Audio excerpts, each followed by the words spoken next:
Today, we're going to be working on this Whirlpool freestanding range.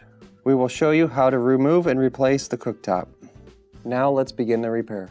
Stop. Before beginning any repair, be sure to always disconnect the power to the appliance. It is also recommended to test the outlet for proper voltage.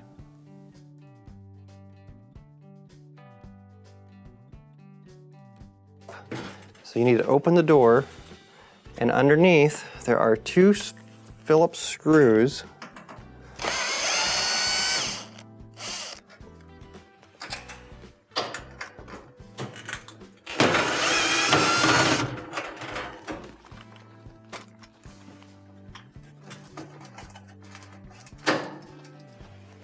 And then the cooktop, you just lift up and pull forward, lifting at the rear at the same time, and then set it aside.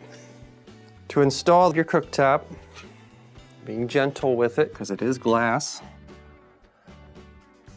kind of gently lay it on top, and in the back on the frame there are two little clips that must engage into the top of the panel, or the cooktop I mean.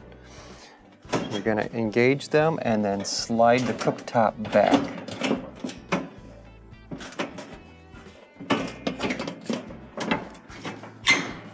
So just drop down and then slide it back.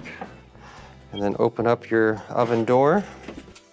Install the two Phillips screws.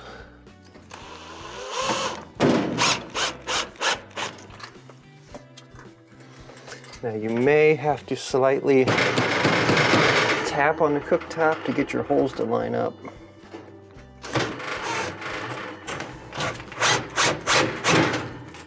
Close your door, and this will complete the repair.